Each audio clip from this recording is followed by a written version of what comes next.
Funky 2 hours 8 minutes run టైమ్తో థియేటర్స్లో release అయింది. Basic story spoiler లేకుండా చెప్పాలంటే ఈ మూవీ మొత్తం కోమల్ ఏలియస్ విశ్వక్సేన్ చుట్టూ తిరుగుతుంది. తను ఒక ఆస్పైరింగ్ డైరెక్టర్, అంటే సినిమా తీయాలి అనే పిచ్చి ఉన్న వ్యక్తి. ప్రొడ్యూసర్ నరేష్ గారితో కలిసి ఒక ప్రాజెక్ట్ స్టార్ట్ చేస్తాడు. కానీ బడ్జెట్ ఇష్యూస్ వల్ల హీరోయిన్ కయాదు లోహార్, ఈమె ప్రొడ్యూసర్ కూతురు, ఇన్వాల్వ్ అయ్యి కేవలం ₹1,00,00,000తోనే ఈ సినిమా కంప్లీట్ చేయాలని కండిషన్ పెడుతుంది. ఈ తక్కువ బడ్జెట్లో ఆ స్ట్రగుల్స్ మధ్యలో సినిమా ఎలా తీశారు, హీరోయిన్తో లవ్ ట్రాక్ ఎలా సాగింది అనేది ఈ romantic comedy story main point.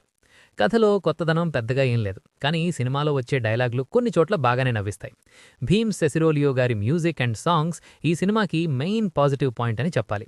అన్ని పాటలు వినడానికి చాలా బాగున్నాయి. విశ్వక్సేన్ గారు తన క్యారెక్టర్కి 100% న్యాయం చేశారు. కామెడీ టైమింగ్ కూడా బాగుంది. హీరోయిన్ కయాదు లోహార్ స్క్రీన్ మీద చాలా బ్యూటిఫుల్గా కనిపించారు.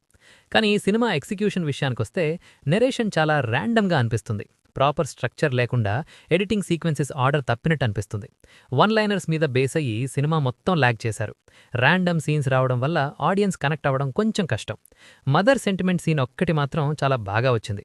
ఓవరాల్గా మీకు లాజిక్తో సంబంధం లేకుండా జస్ట్ కొన్ని ఫన్ డైలాగ్స్ అండ్ భీమ్స్ గారి మ్యూజిక్ కోసం చూడాలి అనుకుంటే ఈ మూవీని థియేటర్స్లో ట్రై చేయొచ్చు.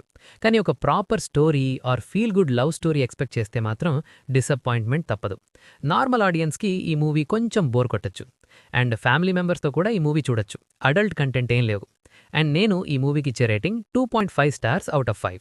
మీరు ఈ మూవీ చూసి ఉంటే మీకెలా అనిపించిందో కింద కామెంట్ బాక్స్లో చెప్పండి. వీడియో చూస్తూ మీరు ఎంజాయ్ చేస్తే చాలు. మన కనెక్షన్ ఇలాగే కంటిన్యూ అవ్వాలి అంటే సబ్స్క్రైబ్ పైన సింగిల్ ట్యాప్ చేస్తే చాలు. నెక్స్ట్ వీడియోలో మళ్ళీ కలుద్దాం. అప్పటి వరకు take care. Thank you for watching.